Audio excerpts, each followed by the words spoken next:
The train had been I moving can't for keep 4 up! days, though Christina Weber stop had now! lost Help count me! somewhere between I'm the trying! 3rd Grab and my 5th. hat! Time became Help meaningless me, and please, darkness, this one! broken only by the You thin can't lines take of me, light Mom! that slipped through gaps in the wooden walls of the boxcar. Name?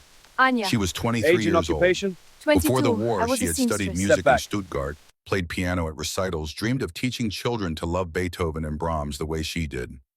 The war had transformed her into something else entirely, a radio operator in the Wehrmacht's communications division, a small cog in a machine she had stopped understanding long before its collapse. Now she was a prisoner, one of 912 German women being transported across the Atlantic to an unknown destination in America. They had been loaded onto a ship in Le Havre 6 weeks ago, kept below decks in conditions that made the boxcar feel almost spacious by comparison. The crossing had been rough. Many women had been sick. Some had died. Those who remained were packed into boxcars that moved through the American countryside without stopping. No one told them where they were going. No one explained what would happen when they arrived.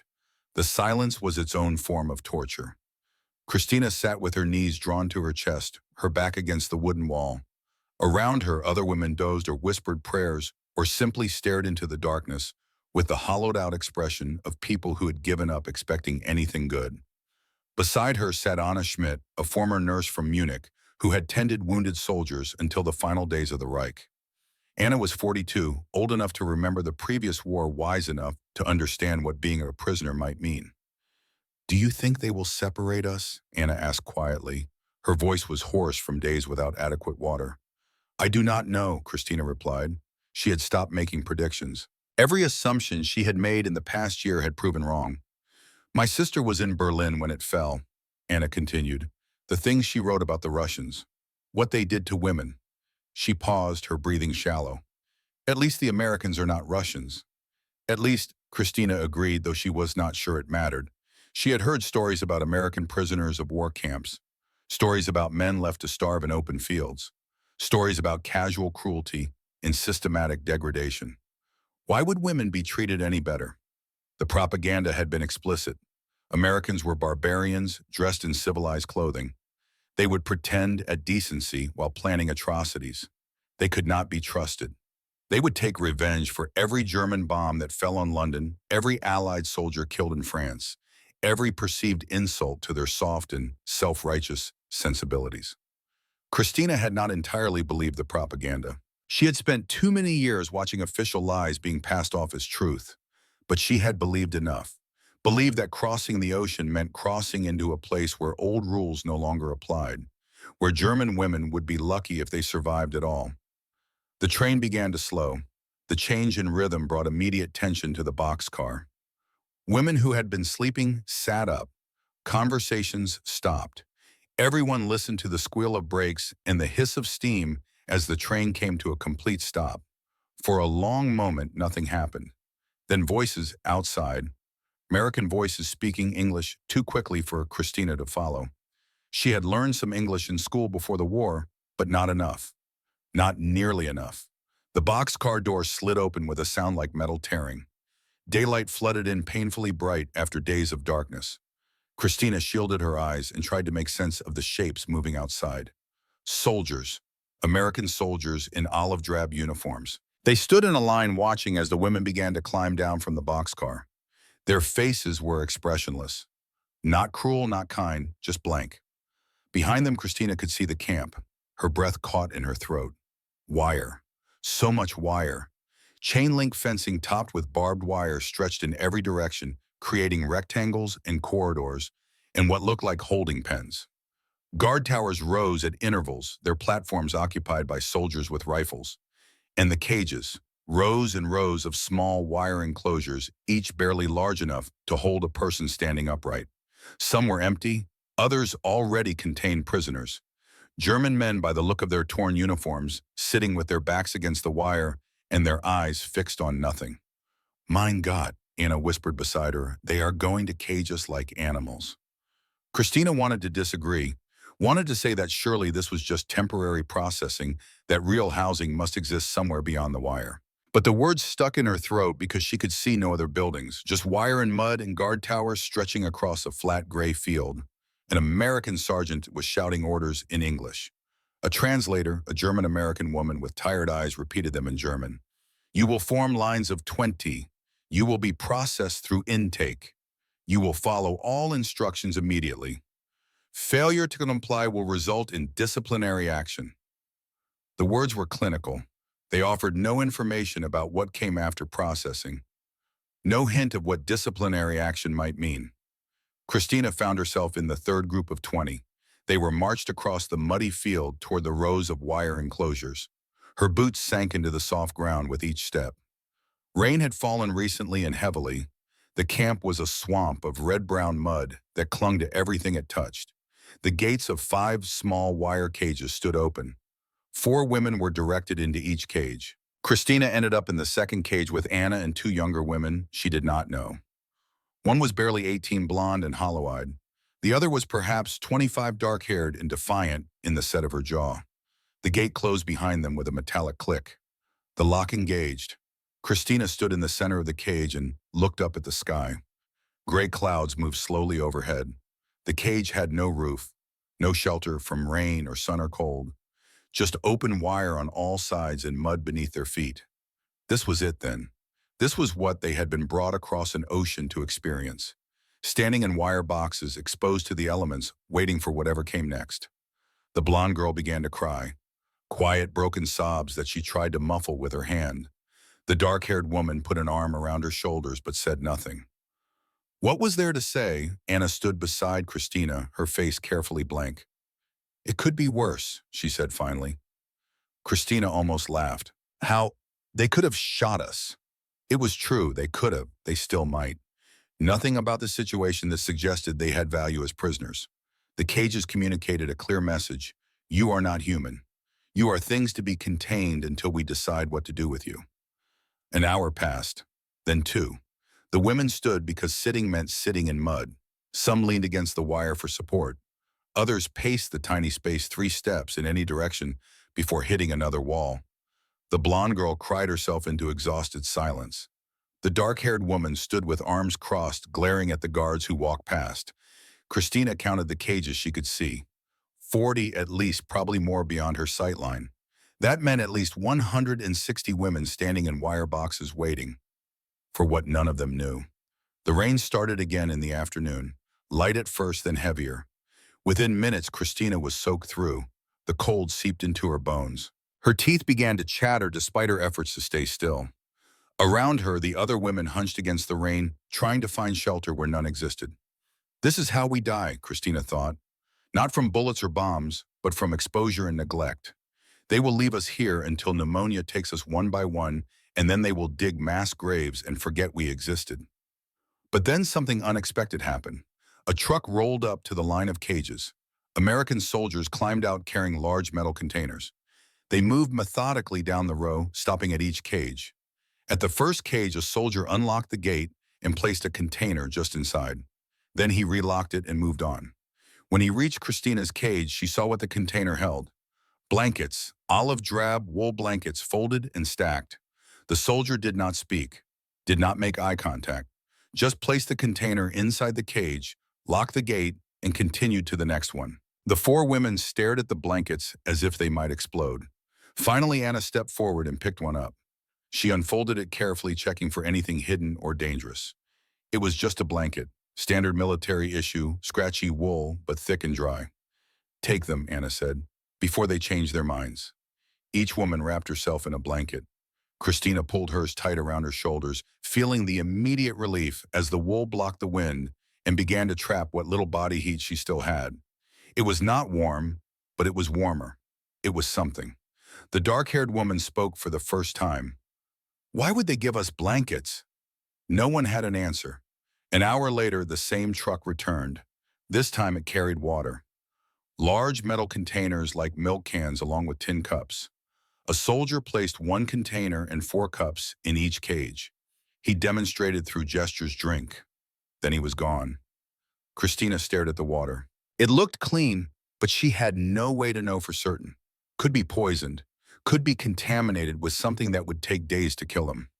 She looked at Anna, who was examining the water with the clinical eye of someone with medical training. It looks clean, Anna said. Clear, no smell. But we cannot know. No, we cannot know.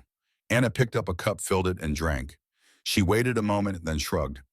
If they wanted us dead, there are easier ways. This is just water. Christina drank. The water was cold and tasteless and wonderful. She had not realized how thirsty she was until the liquid hit her throat. She drank 2 full cups before forcing herself to stop, leaving some for the others. As evening approached, the rain stopped. The clouds broke apart, revealing patches of darkening sky. The temperature dropped further. Christina pulled her blanket tighter and tried to understand what was happening. They had been given blankets, given water, not beaten, not starved, not shot. It contradicted everything she had been told to expect. But she could not allow herself to feel relief. This could still be a game, a form of psychological torture. Make them think safety was possible, then snatch it away. She would not trust it. Not yet. Not until she understood what these Americans wanted from them. As darkness fell, lights came on around the camp. Bright floodlights mounted on the guard towers, illuminating the wire and the mud and the rows of cages. Christina realized they would be visible all night, exposed, watched. No privacy, no darkness to hide in. The other women settled into exhausted silence. The blonde girl curled up in the corner, wrapped in her blanket, shivering despite the wool. The dark-haired woman sat with her back against the wire, eyes fixed on the guards. Anna stood beside Christina, both of them looking out at the camp. "What do you think comes next?" Anna asked quietly. "I do not know, but I think we will find out tomorrow." "Are you afraid?" Christina considered the question. Fear had become so constant over the past months that it was like background noise, always present, barely noticed. But this was a different kind of fear. Not fear of bombs or bullets, but fear of the unknown. Fear that whatever came next might be worse than anything she could imagine. "Yes," she said simply, "I am very afraid." They stood together in the wire cage, 2 women among hundreds, waiting for morning and whatever revelation it would bring. Around them, the camp settled into night. Guards changed shifts. Dogs barked in the distance. The floodlights hummed their electric song. And Christina thought about Stuttgart, about the piano she would never play again, about the life she had lost and could never reclaim. She thought about all the choices that had led her here to this moment, standing in a cage in the rain, in a country that had every reason to hate her. She did not pray. She had stopped praying months ago when it became clear that God was not listening or did not care. Instead, she made herself a promise. Whatever happened tomorrow, whatever they did to her, she would try to maintain some shred of dignity. She would not beg, would not break, would not give them the satisfaction of seeing her crumble. It was a small thing, this promise, but it was all she had left to hold on to. So she held it carefully, like a candle flame in the wind, and waited for dawn. The morning came too soon and too slowly at the same time. Christina had not slept, just dozed in brief intervals, broken by shivers and the constant ache of standing in one place too long. When the sky began to lighten, she felt relief despite her exhaustion. At least morning meant activity, movement. Anything was better than standing in the cage waiting. A bell rang somewhere in the camp, a harsh metallic sound that cut through the cold morning air. Within minutes, the camp came alive with activity. Guards emerged from buildings Christina had not noticed in the darkness. Trucks started their engines. Soldiers moved with purpose and discipline. Then the gates began to open. Not all at once, systematically, starting from one end of the row and moving down. As each gate opened, the women inside were called out and formed into lines. 4 women per cage, 5 cages per line. 20 women standing in the mud waiting. When Christina's gate opened, she stepped out with a strange feeling of vertigo. She had been in the cage for less than 24 hours, but something about being enclosed had made the world shrink. Now standing in the open, she felt exposed and vulnerable in a different way. An American corporal stood at the head of their line. He looked young, maybe 22, with a face that suggested Midwestern farmland and Sunday church services. When he spoke, his voice was matter of fact. "Follow me, single file, no talking." The translator repeated it in German. The women obeyed. They were marched across the camp to a cluster of long, low buildings. The structures were simple but substantial. Wooden walls, real roofs, windows with glass. After the wire cages, they looked like palaces. The first building was a processing station. Inside, American soldiers sat behind desks with typewriters and forms. One by one, the women were called forward to provide information. Name, age, hometown, military service record. The questions were standard. The atmosphere was almost bureaucratic. When it was Christina's turn, she stood before a desk occupied by a female sergeant with red hair and freckles. The woman looked tired, but not unkind. She asked questions through the translator and typed Christina's answers without comment. At the end, she handed Christina a slip of paper with a number on it. This is your identification number. Do not lose it. You will need it for everything. Christina took the paper. Prisoner 3847. That was who she was now. Not Christina Weber, music student from Stuttgart. Just a number in a system designed to process and contain her. The next building was medical. Tables lined the walls, each station equipped with basic examination tools. More female soldiers, these wearing white armbands with red crosses. Nurses. Christina was directed to a station where a nurse checked her temperature, pulse, and breathing. She looked in Christina's eyes and throat, asked questions about recent illnesses or injuries. The examination was quick but thorough. The nurse made notes on a chart, then handed Christina a small white card. You are cleared for general population. Report any symptoms of illness immediately. The translator explained the card system. White meant healthy, yellow meant under observation, red meant quarantine. The color coding was efficient, impersonal, and strangely reassuring. At least someone cared about preventing disease outbreak. The third building was a shower facility. Christina stopped at the entrance, sudden terror flooding through her. She had heard the stories from the eastern camps, gas chambers disguised as showers. Jews and others told they were being cleaned, then murdered en masse. She had not believed the stories, at first thought they must be exaggerations. But photographs had emerged in the final days.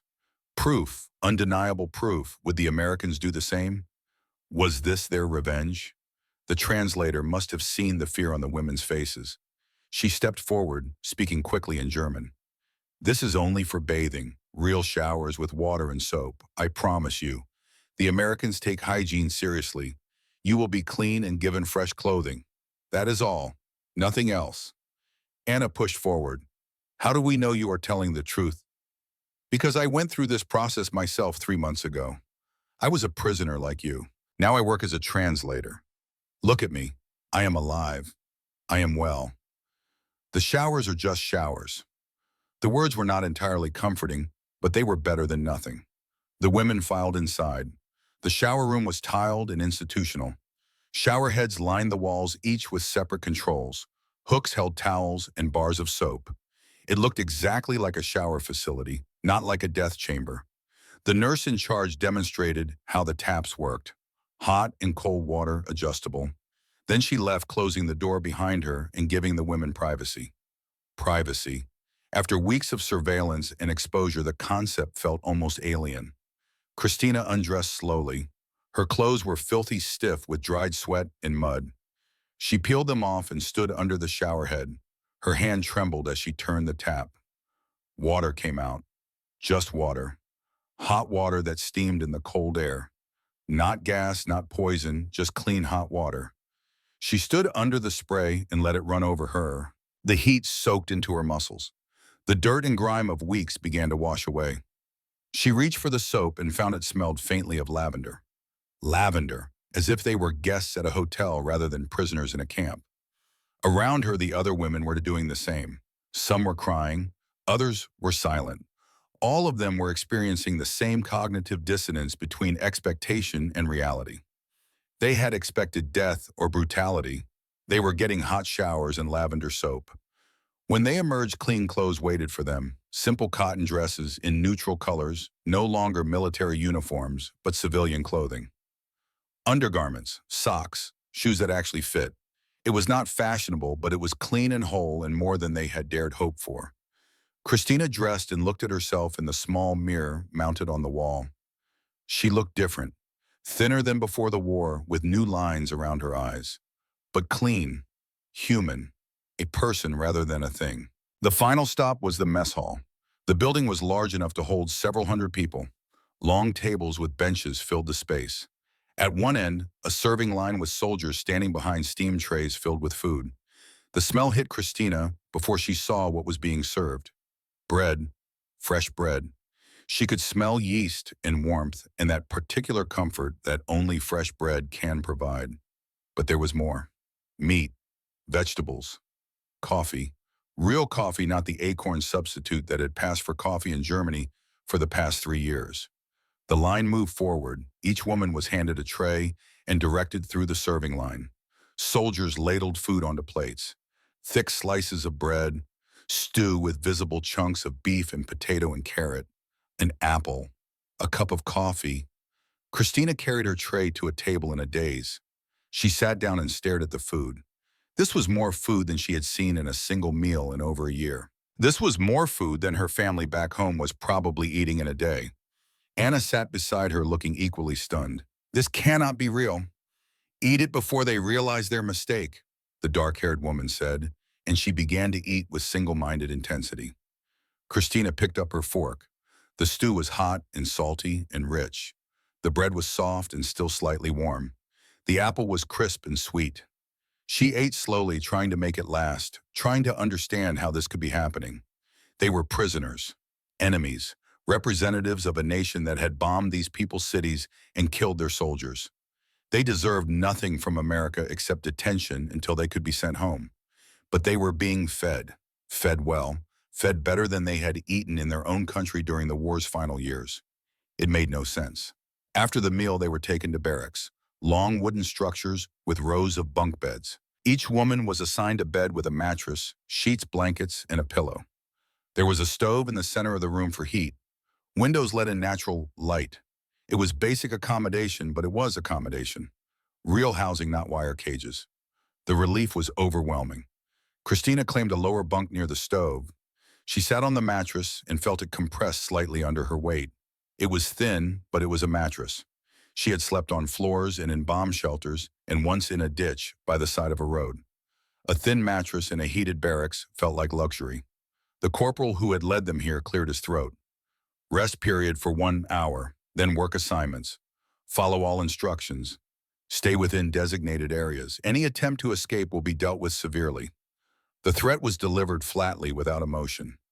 It was the first genuinely harsh thing any American had said to them all day. After he left, the barracks erupted in whispered conversation. Women clustered in small groups trying to make sense of what had happened. Christina listened without participating. She did not have answers. She only had questions. Why were they being treated this way? What did the Americans want? When would the other shoe drop? Anna climbed onto the bunk above Christina's and leaned over the edge to look down at her. What are you thinking? That I do not understand any of this? Neither do I, but I am grateful for it. Christina looked up at her. You think it will last? I think we should take what we are given and not ask too many questions. Tomorrow may be different, but today we have food and shelter. That is enough. It should have been enough. But Christina could not shake the feeling that something was deeply wrong. Not wrong as in cruel, wrong as in incomprehensible. These Americans were supposed to hate them. The propaganda had been clear about that. Americans would see them as monsters, accomplices to atrocities deserving of punishment. But the Americans were feeding them, clothing them, housing them, treating them like human beings who mattered. Either the propaganda had been wrong about Americans, or the Americans were wrong about Germans. One of those propositions had to be false. And if one was false, what else might be? Christina lay back on her bunk and stared at the ceiling. Around her, women were settling into their first real rest in weeks. Some slept immediately, exhausted beyond caution. Others lay awake like Christina, processing and questioning and trying to understand. Outside, she could hear the sounds of the camp, soldiers calling to each other, trucks moving supplies, the normal rhythm of a military installation. Not the sounds of a place where prisoners were being tortured or starved, just the sounds of people going about their work. She closed her eyes and tried to imagine what came next. Work assignments, the corporal had said. They would be put to work. That made sense. Prisoners had value as laborers. But what kind of work, and would they be beaten if they failed to meet quotas? Would food be withheld as punishment? She did not know. She could only wait and see. The hour passed too quickly. Before Christina felt ready, the corporal returned and called them out for work assignments. They assembled outside the barracks in rough formations. 20 women here, 30 there groups based on where they would be working. Christina was assigned to the laundry detail along with Anna and 40 other women. They were marched to a large building filled with industrial washing machines and drying equipment. The noise was incredible. The heat was oppressive. But the work was straightforward. A sergeant demonstrated the process. Load dirty laundry into machines, add soap, set timer, remove when done, transfer to dryers, fold when dry, stack on shelves for distribution. Simple. Repetitive. Mindless. They worked for 4 hours. The sergeant checked on them periodically but did not hover. He corrected errors patiently rather than with shouting. At the end of the shift, he actually thanked them for their work. Thanked them. Prisoners being thanked by their captors for doing forced labor. As they walked back to the barracks, Anna spoke what Christina was thinking. This is not what I expected. No. They are treating us better than our own army treated us in the final months. Yes. Why? Because Christina had no answer. She only had the question, and it would haunt her long after she left this camp and returned to whatever remained of home. The days settled into a rhythm that Christina found more unsettling than comforting. Wake at 6 to the sound of the bell. Wash in communal facilities with hot water and real soap. Breakfast in the mess hall, always the same bewildering abundance. Work in the laundry from 8 until noon. Lunch, more work until 5. Dinner, free time until lights out at 2200 hours. It was structured, but not oppressive. The guards maintained discipline without brutality. The work was tedious, but not backbreaking. The food remained impossible to reconcile with everything Christina had been taught about American treatment of prisoners. 3 weeks into her captivity, Christina had gained weight. Not much, but enough that her dress no longer hung quite so loosely on her frame. Her hands, which had been cracked and bleeding from the journey, had healed. Her hair, washed regularly with proper shampoo, had regained some of its former luster. She looked healthier than she had in 2 years, and that fact haunted her more than starvation ever had. Anna noticed it too. One evening as they prepared for bed, she caught Christina examining her reflection in the small mirror by the washroom. You look almost human again, Anna observed not unkindly. That is the problem. How is that a problem? Christina turned to face her. My family is starving in Stuttgart. My mother, if she is even alive, probably weighs 30 kilos less than when I last saw her. And I am gaining weight as a prisoner of war, eating better than I ate at home. How is that not a problem? Anna sat down on her bunk. It is a problem, but not the one you think. What do you mean? The problem is not that they feed us. The problem is that we expected them not to. The problem is that everything we were told was a lie. Christina sat beside her, and around them, other women were settling into their evening routines. Some wrote letters that might never be sent. Others mended clothes or read books from the small camp library. A few played cards using a deck provided by one of the guards. It looked almost normal, almost peaceful, and that was the most disturbing part of all. I keep thinking about something, Christina said quietly. In the last weeks before surrender, I was stationed at a command post outside Berlin. We could hear the Russian artillery getting closer every day. And one of the officers, a major who had been on the Eastern Front, he told us what to do if the Americans did not reach us first. She paused, remembering. He said if the Russians came, we should save the last bullet for ourselves. He was very specific about it. He said the Russians would do things to us that would make death seem like mercy. And we all believed him. Some of the women carried cyanide capsules just in case. And now, Anna prompted, now I wonder if that major believed what he was saying, or if he was just repeating propaganda he had been fed. If he really thought the Russians were monsters, or if he needed us to believe it so we would keep fighting. Does it matter? Yes. Christina's voice was fierce. It matters because if the propaganda about Americans was wrong, then what else was wrong? What else did we believe that was not true? The question hung between them like smoke. Anna was quiet for a long moment. When she spoke, her voice was heavy. I worked in a military hospital for 3 years. I saw things, heard things. Soldiers would talk when they were delirious with fever or dying from their wounds. They would say things about what they saw in Poland, in Russia, in places I had never heard of. She looked down at her hands. I told myself they were confused, that pain and morphine made them tell stories that could not be real. Because if those stories were real, then We were serving something monstrous, and I could not accept that. What kind of stories? Christina asked, though part of her did not want to know. About camps, about trains full of people who never came back, about things done to civilians that had no military purpose, about orders that came from the very top to do things that violated every rule of war. Anna's hands were shaking now. I did not want to believe them, so I did not. I told myself the soldiers were mistaken or lying or insane, because believing them would mean I was part of it. Even if I never pulled a trigger or gave an order, I was part of the machine that made those things possible. Christina felt something cold settle in her stomach. She had heard similar whispers during the war. Rumors about the Jews who had disappeared from Berlin and Hamburg and Vienna. Questions about where they had gone that were met with sharp looks and warnings not to ask such questions. She had not asked, had not pushed, had told herself it was not her concern. Now sitting in an American prison camp being fed and housed and treated with more dignity than she had shown her own curiosity about uncomfortable truths, she wondered what her willful ignorance had cost. The answer came 2 days later. The announcement was made at dinner. All prisoners were required to attend a special assembly the following evening. Attendance was mandatory. The topic was not specified, but the seriousness in the commander's voice made it clear this was not optional. The assembly was held in the largest building in the camp, a warehouse that had been converted into an auditorium. Rows of chairs faced a raised platform with a projection screen. Guards stood along the walls, but their presence felt different this time. Not threatening, but somber, as if they too were dreading what was about to happen. Christina sat in the middle section with Anna on one side and the dark-haired woman whose name she had learned was Greta on the other. Around them, 900 German women waited in tense silence. An American colonel took the stage. He was older than most of the soldiers, perhaps 50, with gray hair and a face that had seen things that left permanent marks. When he spoke, his voice was flat and carefully controlled. What you are about to see is real. These are photographs and films taken by Allied soldiers when they liberated concentration camps in Germany and Poland.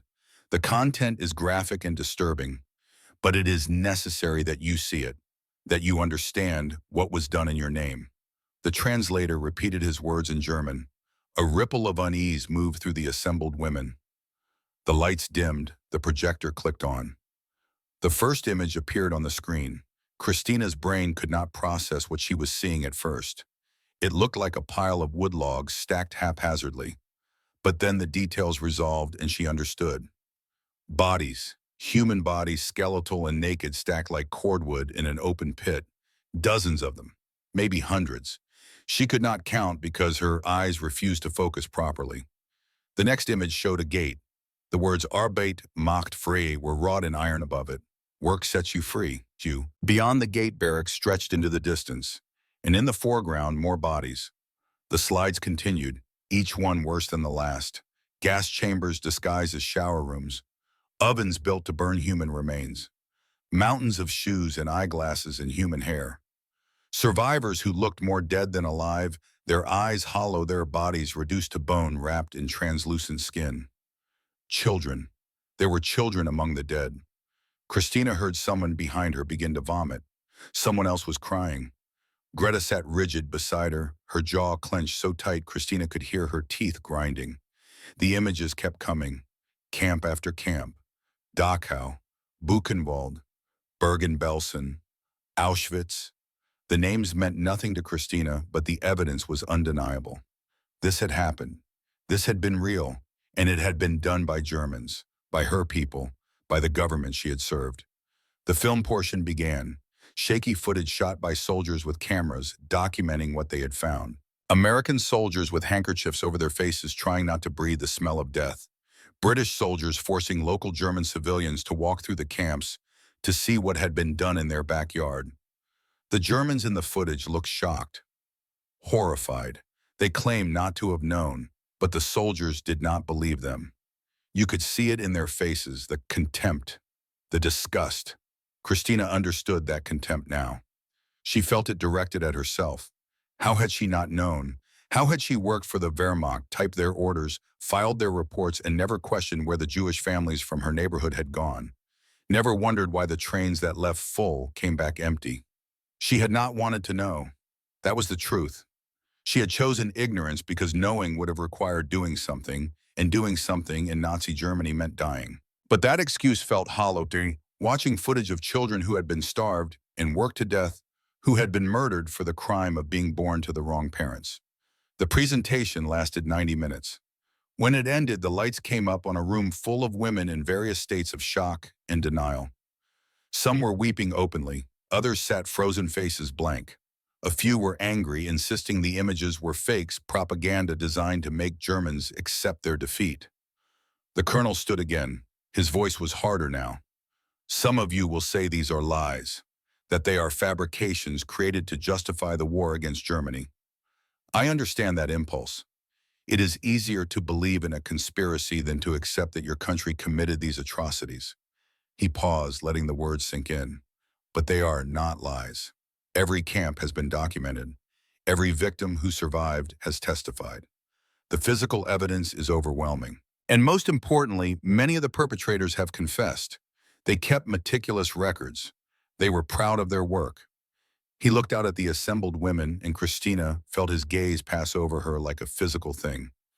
You were part of the system that made this possible. You may not have operated the gas chambers or fired the bullets, but you typed the orders, you processed the paperwork, you kept the machine running, and now you must live with that knowledge. The assembly was dismissed. Women filed out in silence, moving like ghosts. No one spoke. What was there to say? Christina walked back to the barracks in a daze. She felt Anna beside her but could not look at her, could not look at anyone. If she met their eyes, she would see her own guilt reflected back. That night, the barracks were not peaceful. Women gathered in small groups, arguing in fierce whispers. Some maintained the images were fake propaganda lies designed to break German morale. They pointed to inconsistencies, claimed the footage had been staged, insisted they would have known if such things were happening. Others were silent, processing, trying to integrate this new information into their understanding of the world. Still others were openly distraught, weeping or praying, or simply sitting and staring at nothing. Christina lay in her bunk and tried to remember. Had there been signs, clues she had ignored or dismissed? She remembered a Jewish family that had lived 3 doors down from her apartment in Stuttgart, the Mandelbaums. They had disappeared one night in 1942. Their apartment was sealed. No explanation was given. Christina had assumed they had been relocated to a ghetto somewhere in the east. Relocated. What a pleasant word for what had really happened. She remembered a conversation she had overheard at the command post. 2 officers discussing train schedules. One had complained about the difficulty of coordinating passenger trains with military transports. The other had laughed and said the passengers in question would not complain about delays. At the time, Christina had not questioned it. Now she understood what those trains had carried, who those silent passengers had been. She remembered asking once, just once, where the Jews were being sent. Her supervisor had looked at her with cold eyes and said, "That is not your concern. Do your work and do not ask questions that could be misinterpreted." The warning had been clear. Asking questions was dangerous, so she had stopped asking. But not asking did not mean not knowing. It just meant choosing not to know. And that choice, she now understood, had made her complicit. The days following the presentation were different. The atmosphere in the camp had shifted. Some women became withdrawn, barely speaking, going through their work routines like automatons. Others became angry, directing their rage at the Americans for forcing them to see, or at their fellow prisoners for believing what they had been shown. A few women attempted suicide. They were stopped, treated, and placed under watch. The Americans seemed to have anticipated this. Medical staff were increased. Psychiatric evaluations were offered, though few women accepted them. Christina continued her work in the laundry, but her mind was elsewhere. She moved through her days mechanically, trying to process the impossible weight of collective guilt. One afternoon, as she folded sheets with Anna, the older woman finally broke the silence that had stood between them since the presentation. "I believe it," Anna said quietly. "All of it. I believe it happened." Christina nodded. She believed it too. "The question is what we do with that belief," Anna continued. "Do we drown in guilt? Do we deny it and go mad? Do we accept it and try to move forward?" "I do not know if moving forward is possible," Christina admitted. "It has to be, because the alternative is dying and we have seen enough death." That evening, Christina noticed something in the mess hall. The American soldiers who served the food were treating the German women differently, not with cruelty, but with a careful distance that had not been there before. She understood. They had seen the same footage. They knew what had been done, and they were struggling to reconcile their humane treatment of these prisoners with the knowledge of what those prisoners' countrymen had done to innocent civilians. One soldier, a young private with red hair, met Christina's eyes as he ladled stew onto her plate. She saw something in his gaze, not hatred but sadness, deep, profound sadness. She wanted to apologize. To say she had not known, had not understood, would have stopped it if she could. But the words stuck in her throat because they were not entirely true. She could have known. She could have looked harder, asked more questions, refused to accept convenient lies. She had chosen not to, and that choice had consequences that would echo for generations. As winter approached, the camp administration introduced new programs, classes in English, vocational training, and most controversially, what they called re-education seminars. These were different from the initial presentation. Smaller groups, more discussion-focused. American teachers, some of them German Jews who had escaped before the war, led conversations about democracy, human rights, and the responsibilities of citizens in a free society. Christina attended because attendance was mandatory, but she went with resistance in her heart. She did not need Americans to tell her how to think. She had been educated, had studied philosophy and history, knew right from wrong. Or so she thought. The teacher assigned to her group was a woman named Ruth Goldstein.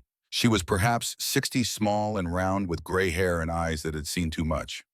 She spoke German with a Berlin accent. "I was born in Germany," Ruth said on the first day. "I grew up in Berlin. I considered myself German before I was anything else. I served in the Red Cross during the First War. I taught school in the 1920s. I thought I knew my country." She paused, looking at each woman in the group. "In 1938, my husband and I were given 12 hours to leave Germany. We were Jews, you see. We were no longer welcome in the country where we were born, where our parents were born, where we had lived our entire lives. We got out. Many of our family and friends did not." Her voice was steady, but her hands trembled slightly. "So when you sit here and wonder how this happened, how your country could do such things, I want you to understand something. It happened because ordinary people like you looked the other way, because asking questions was uncomfortable, because obeying orders was easier than resisting." The room was silent. Ruth let the silence hang for a moment, then continued. "I am not here to make you feel guilty, though guilt is appropriate. I am here to help you understand how a civilized nation became capable of systematic murder. Because if you understand that perhaps it can be prevented from happening again, in Germany or anywhere else." The sessions were difficult. Ruth did not pull punches. She forced them to examine their own complicity, their own willful blindness. She made them read testimonies from survivors. She showed them the bureaucratic machinery that had made the Holocaust possible, the forms and orders and regulations that had transformed mass murder into an administrative process. And slowly, painfully, Christina began to understand. Evil had not arrived in Germany as a monster. It had arrived in the form of laws and policies that seemed reasonable to people who were frightened and desperate. It had arrived as nationalism and pride and the promise of making Germany great again. It had arrived as scapegoating and othering and the gradual normalization of discrimination.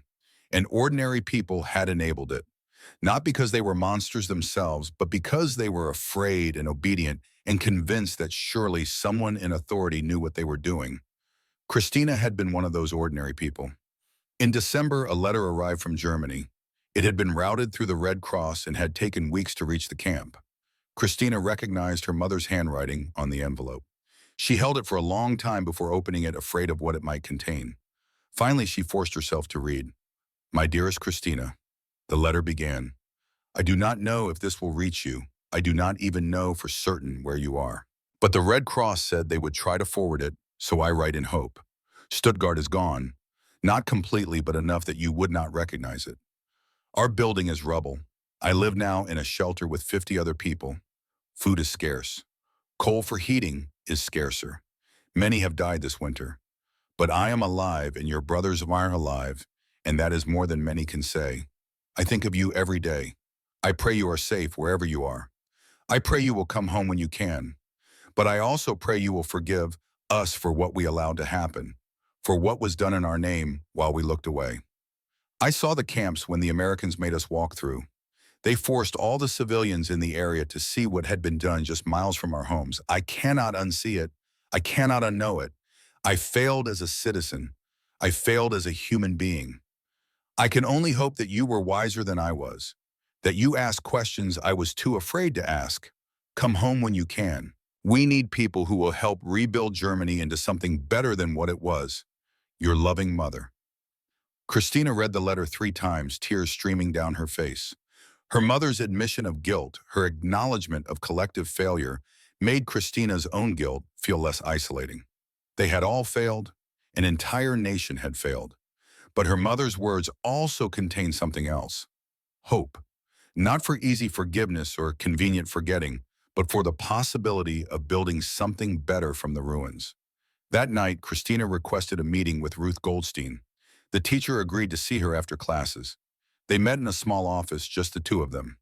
Christina sat across from Ruth and tried to find words adequate to what she needed to say. I am sorry, she began, then stopped. No, that is not enough. I am horrified by what was done. I am ashamed that I did not see it, did not stop, it did not try harder to understand. And I do not know how to live with that knowledge. Ruth studied her for a moment. You live with it by accepting it, not excusing it, not minimizing it, but accepting that it is part of your history and using that knowledge to do better. How, Christina's voice broke, how do I do better when I am complicit in the worst crime in human history? You tell the truth, Ruth said simply. When you go home, when people try to deny or minimize what happened, you tell the truth. You bear witness. You refuse to let it be forgotten or explained away. And you teach the next generation to ask questions, to resist authority when authority demands evil, to value human dignity above obedience. Will that be enough? No, nothing will ever be enough. The dead cannot be brought back. The suffering cannot be undone. But truth and memory are all we have to prevent it from happening again. Christina left the meeting with no less guilt, but with something else. Purpose. The beginning of understanding what she could do with the rest of her life.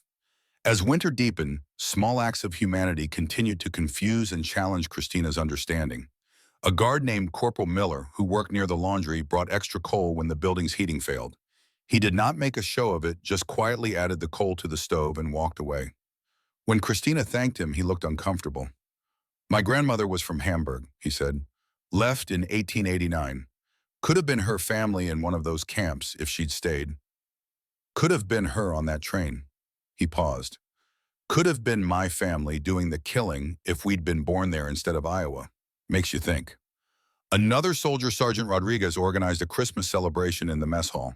It was modest, just some decorations and carols, but the gesture mattered. These Americans, who had every reason to hate their prisoners, were trying to maintain their humanity while forcing the Germans to confront theirs. Christina understood the strategy now. The kindness was not weakness or naivete. It was deliberate.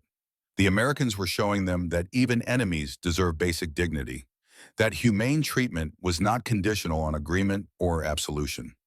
It was a lesson delivered not through lectures, but through lived example. And it was far more effective than cruelty would have been. The announcement came in March of 1946. Repatriation would begin within weeks. The women would be processed, documented, and returned to Germany in groups based on their home regions. The war had been over for nearly a year. Now they could finally go home. The response was not what Christina expected. Some women wept with relief. Others fell silent, faces pale with apprehension. Going home meant facing what remained, facing family members who might blame them, facing a nation in ruins. For Christina, it meant returning to Stuttgart and whatever remained of the city she had left 3 years ago. It meant seeing her mother and brothers again if they had survived the winter. It meant living in a place where everyone carried the weight of collective guilt, but few wanted to discuss it. The weeks before departure were strange. The routine continued, but everything felt temporary now. The work still needed to be done, the meals still needed to be eaten, but everyone was mentally preparing for transition. Ruth Goldstein gave a final lecture to Christina's group. Her words were both warning and encouragement. When you return home, you will face a choice. Many Germans will want to deny what happened. They will claim ignorance or insist the evidence was fabricated. They will blame Hitler and the Nazis as if those men acted alone, as if millions of ordinary Germans did not enable and support them. She looked around the room. You have seen the truth. You cannot unsee it. The question is whether you will speak it or whether you will join the chorus of denial. That choice will define not just your own life, but the future of Germany. But who will listen? One woman asked bitterly. Germany is destroyed. People are starving. They do not want to hear about guilt and responsibility. They want food and shelter. They need both, Ruth replied. They need physical reconstruction and moral reckoning. Without both, Germany will not truly recover.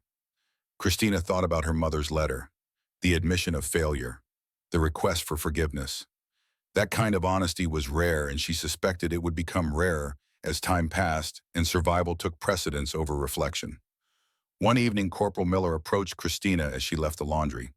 He held out a small package wrapped in brown paper. For the journey, he said. His Midwestern accent made the German words sound foreign. Some food, chocolate, little things that might help. Christina took the package surprised. Thank you, but why? Miller shrugged. My grandmother used to say that kindness given comes back somehow. Maybe not to you directly, but it comes back. I figure Germany needs all the kindness it can get right now. He paused, then added, I saw what happened there, in the camps. I saw what your country did, but I also see you, just a person trying to survive. Seems like those two things should be able to exist together. Can they? Christina asked. Can I be a person worthy of kindness and also part of a nation guilty of atrocities? I don't know, Miller admitted, but I think we have to try to hold both truths. Otherwise, we just cycle back to seeing people as all good or all evil. And that's what started this whole mess in the first place. The day of departure arrived too quickly and not quickly enough. Christina packed her few belongings into a small bag provided by the camp. Clean clothes, a bar of soap, some chocolate Miller had given her, the notebook where she had been recording her thoughts and experiences. She had filled that notebook with observations and questions, descriptions of the wire cages and hot showers, reflections on the cognitive dissonance of being fed by her captors, the horror of the concentration camp footage, Ruth's lessons about complicity and denial. She did not know what she would do with these notes. Perhaps nothing. Perhaps they would be discovered decades later by grandchildren trying to understand what their grandmother had lived through. But she felt compelled to record it, to create a document that could not be denied or minimized. The women gathered in the main yard for the last time. They were divided into groups based on destination. Christina was in the Stuttgart group, 47 women who had traveled together.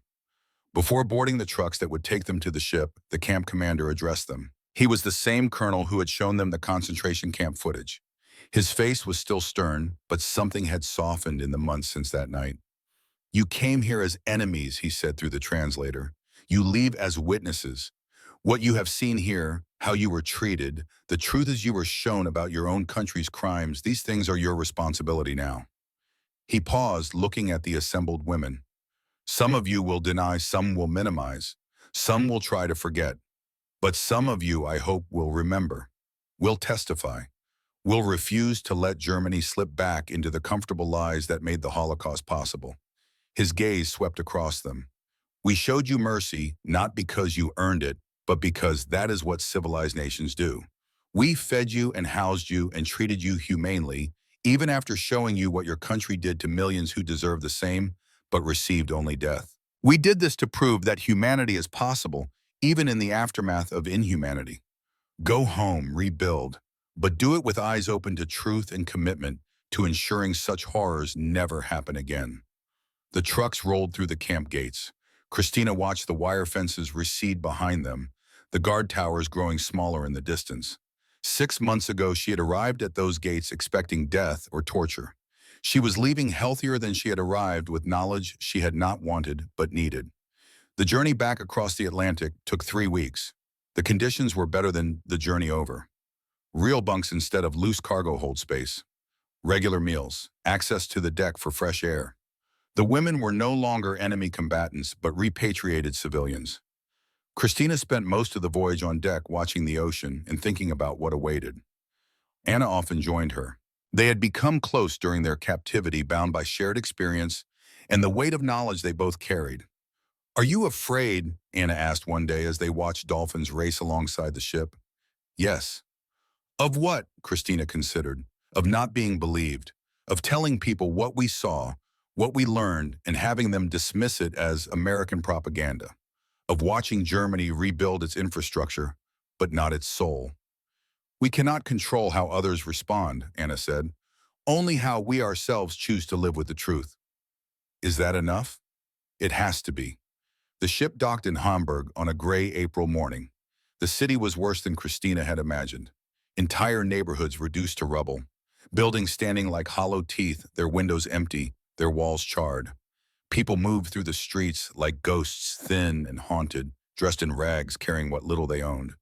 This was Germany now. This was what remained of the Reich that had promised 1,000 years of glory. The repatriation center was a converted warehouse near the docks. The women were processed through administrative stations that documented their return, provided them with temporary identification papers, and gave them vouchers for the train journey to their home cities. Christina's train to Stuttgart left the next morning. She spent the night in a shelter with 200 other displaced people. The conditions were terrible. No heat despite the cold. Barely enough food. Too many people packed into too small a space. Everyone coughing, everyone exhausted, everyone just trying to survive one more day. She thought about the American camp, the hot showers and full meals and heated barracks. She thought about how she had gained weight as a prisoner while her countrymen starved. The guilt was crushing. The train journey took 16 hours. The locomotive was old and unreliable, breaking down twice. There was no food available. Water came from a single barrel that had to serve hundreds of passengers. People sat on floors and roofs and anywhere they could find space. Christina stared out the window at the passing landscape. Everywhere she looked, destruction. Cities bombed into rubble. Bridges collapsed into rivers. Factories reduced to twisted metal.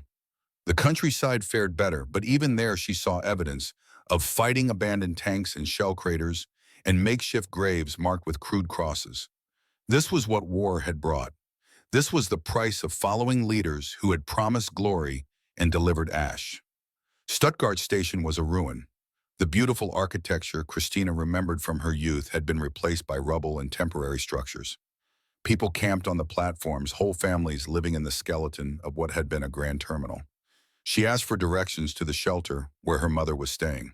The address took her across the city through neighborhoods that no longer existed. She walked for 2 hours navigating by landmarks that were no longer there, asking strangers for guidance. When she finally found the shelter, it was late afternoon. The building was a former school, its windows broken and patched with cardboard, its walls scarred by shrapnel. A hand-painted sign identified it as Housing Center 7. Inside, narrow hallways led to classrooms converted into dormitories. 50 people or more per room, sleeping on floors or cots or piles of blankets. The smell of unwashed bodies and despair was overwhelming. Christina found her mother in the third room she searched. She almost did not recognize her. The woman who had always been plump and comfortable was now skeletal. Her hair had gone completely gray.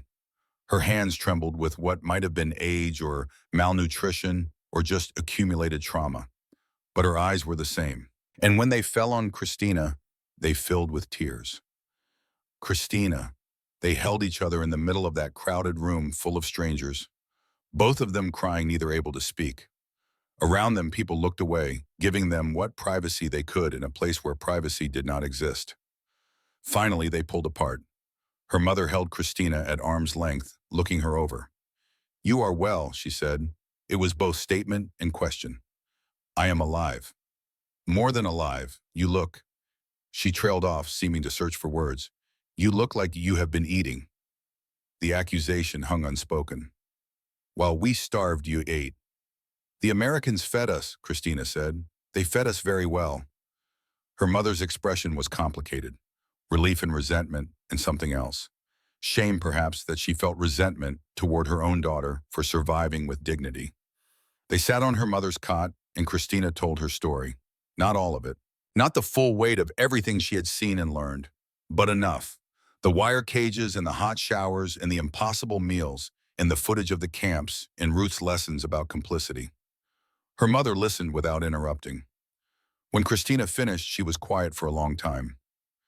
"I believe you," she said finally, "about the camps, about what was done. The Americans made us see, made us walk through the camp near here. I have not slept properly since." "Did you know?" Christina asked. "Before, did you suspect?" Her mother closed her eyes. "I knew enough. I knew Jews were being taken, knew they were not coming back. I told myself they were being resettled, sent to work camps, kept separate for everyone's safety. I believed the lies because believing them was easier than facing the truth." She opened her eyes and looked at Christina.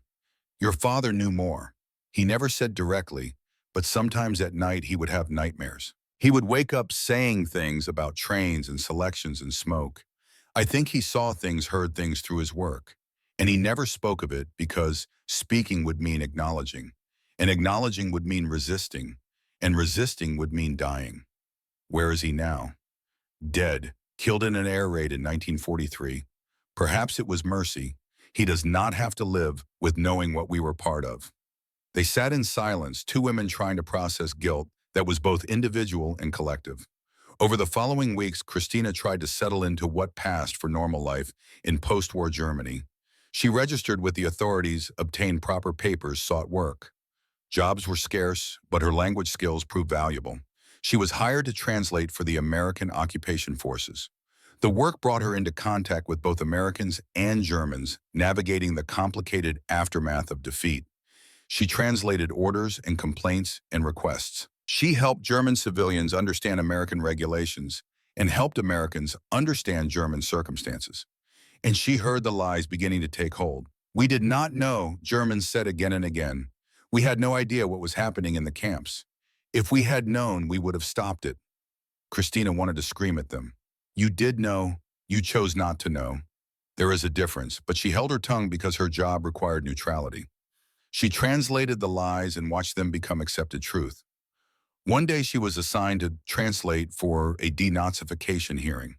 A former party member was being questioned about his activities during the war. The man was perhaps 50, well-dressed despite the general poverty, comfortable in a way that suggested he had done well under the Reich. "I joined the party for business reasons," he claimed. "Everyone did. It was necessary to keep your job, to protect your family. I never believed in the ideology." "What did you know about the concentration camps?" the American investigator asked. "Nothing. I knew nothing. Those were secrets known only to the highest levels. Ordinary party members had no knowledge of such things." It was a lie. Christina knew it was a lie. This man had held a position that would have given him access to information. He had chosen not to look, not to ask, not to understand. And now he was rewriting history, turning himself from participant into victim. She translated his words faithfully. That was her job. But something hardened inside her. That evening, she pulled out her notebook. She began to write not just observations, but a full account. Everything she had experienced. Everything she had learned. A testimony that could not be denied or explained away. She wrote about the wire cages and the fear that had consumed her. She wrote about the hot showers that proved the propaganda wrong. She wrote about Corporal Miller's kindness and Ruth's lessons and the footage of the camps that had shattered her willful ignorance. She wrote about returning home to a nation drowning in denial, about the lies that were being accepted because accepting them was easier than facing the truth. And she wrote about the responsibility she now carried.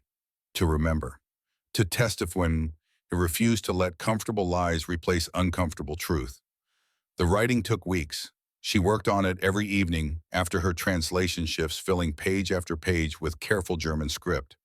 When she finished, she had a document nearly 200 pages long. She did not know what to do with it.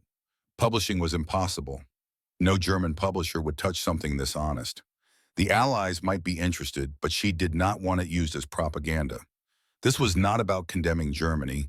It was about understanding how ordinary people became complicit in extraordinary evil. In the end, she simply kept it, a private testimony, a document that might matter someday to someone. Months became years. Germany began to rebuild. The Marshall Plan brought American aid that helped stabilize the economy. New leaders emerged, some genuinely committed to democracy, others simply rebranding themselves for a changed world. Christina married in 1949. Her husband Friedrich was a teacher who had spent the war teaching in a small village far from the centers of power. He had not known about the camps either, but he believed her when she told him. He did not make excuses or claim impossible ignorance. They had children, two daughters born in 1950 and 1952. Christina was determined to raise them differently, to teach them to question authority, to value truth over convenience, to understand that obedience without morality was not a virtue. As her daughters grew, she told them stories. Not the sanitized versions many German parents told, but the truth. She told them about the camps, about the complicity, about her own failure to ask questions when questions were desperately needed. "Why are you telling us this?" her older daughter asked once. She was perhaps 12, old enough to understand, but young enough to be uncomfortable with such heavy knowledge. "Because forgetting is easy," Christina replied. "Forgetting is comfortable. But forgetting means it can happen again. And I will not let that happen. Not while I am alive to prevent it." In 1960, Adolf Eichmann was captured in Argentina and brought to Israel for trial. The proceedings were televised and Christina watched every moment. She saw survivors testify about the bureaucratic machinery of death. She saw documents that proved how systematic the Holocaust had been. She saw Eichmann, this ordinary-looking man in a glass booth, claiming he was just following orders. The trial forced Germany to confront its past in ways it had avoided for 15 years. The comfortable myths were challenged, the convenient lies were exposed, and Christina felt something like vindication. But vindication did not erase guilt. It only confirmed that the guilt had been justified. In 1965, 20 years after her repatriation, Christina received a letter from America. It was from Ruth Goldstein, the teacher who had led her re-education classes in the camp. "Dear Christina," the letter read, "I hope this finds you well. I have thought of you often over the years and wondered what became of the young woman who listened so carefully to my lectures. I am writing to ask if you would be willing to share your story. I am compiling testimonies from women who were held in American camps after the war, not for publication, but for an archive, a record that might help future historians understand this period. Your perspective would be valuable, not as a perpetrator, but as someone who was complicit through ignorance, as someone who learned the truth and chose to accept it rather than deny it. If you are willing, I would be honored to include your testimony." Christina read the letter 3 times. Then she pulled out the notebook she had filled 20 years earlier. She had not looked at it in years, but it was still there, preserved carefully in a drawer. She wrote back to Ruth. Yes, she would share her story, not because she wanted recognition or absolution, but because testimony mattered, because the more voices that spoke truth, the harder it would be for future generations to deny. She typed up her notebooks, translating them into English with Friedrich's help. The process took months. Reading her own words from 2 decades earlier was painful. She had been so young, so confused, so desperate to understand how kindness from the enemy could be real. Now she understood. The Americans had shown mercy not to excuse German crimes, but to demonstrate that humanity was possible, even in the face of inhumanity. They had fed and housed and treated their prisoners with dignity because that was what their values demanded, regardless of what German values had produced. It was a lesson delivered through lived example rather than lectures. And it had been far more effective than cruelty would have been. She sent her testimony to Ruth in 1966. The response came quickly. "Thank you," Ruth wrote. "Your account is exactly what I hoped for. Honest, unflinching. A record of transformation that might help others understand how propaganda works and how truth can shatter it. You should know that you were not alone in your experience. Many women held in American camps went through similar journeys. The cognitive dissonance of being treated well by the enemy, the shock of learning the truth about German crimes, the struggle to integrate that knowledge and carry it forward. Your testimony will be preserved alongside theirs, a record for future historians, a warning and a lesson." Christina felt something release in her chest. Her story would matter, not to change the past, which was impossible, but to inform the future, which was all she could hope for. In 1975, 30 years after her repatriation, Christina's mother died. She was 83, having survived the war and its aftermath through stubbornness and determination. In her final weeks, she spoke often about guilt and forgiveness. "Do you think God forgives us?" she asked Christina one evening. I do not know, Christina admitted. I think perhaps forgiveness is not the point. Understanding is the point. Making sure it never happens again is the point. I failed so many people, her mother whispered, by looking away, by choosing comfort over truth. We all failed, Christina said. A whole nation failed. But some of us have spent the rest of our lives trying to do better. That has to count for something. Her mother closed her eyes. I hope so. I hope it counts for something. She died that night peacefully in her sleep. At the funeral, Christina looked at the gathered family, her daughters now grown with children of their own. Friedrich gray-haired but still steady, her brothers and their families, all of them living in a Germany that had been rebuilt on the ruins of the Reich. The new Germany was not perfect. Anti-Semitism still existed. Neo-Nazi groups still emerged periodically. But it was also a nation that had learned, however imperfectly, to confront its past. Schools taught about the Holocaust. Memorials stood in former concentration camps. Laws prohibited denial. It was not enough. It could never be enough. But it was something. Christina lived to be 87, dying in 1998. By then, Germany had reunified after decades of division. The Berlin Wall had fallen. A new generation had been born that knew the war only through history books and testimonies. Her daughters donated her writings to the German Historical Museum. The notebooks from the camp, the expanded testimonies she had sent to Ruth, the letters and reflections she had accumulated over 5 decades. All of it became part of the permanent record. The curator who processed the donation read through the materials with tears streaming down her face. This is extraordinary, she said to Christina's oldest daughter. This level of honesty is rare. Most testimonies from that generation are defensive. Your mother faced her complicity directly. She believed truth was more important than comfort, her daughter replied. She taught us that. She lived it. The materials were cataloged and made available to researchers. Historians studying the post-war period found Christina's testimony valuable for its unique perspective.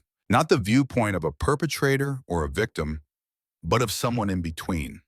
Someone who had served the system without fully understanding it, who had learned the truth through her captors, who had spent the rest of her life wrestling with guilt and responsibility. One researcher, a young doctoral student named Sarah Klein, built her entire dissertation around testimonies like Christina's. Her thesis examined how American treatment of German prisoners after the war had influenced the development of post-war German democracy. The Americans could have been brutal, Sarah wrote in her introduction. They had every justification for cruelty, but instead they chose to model the values they claimed to represent.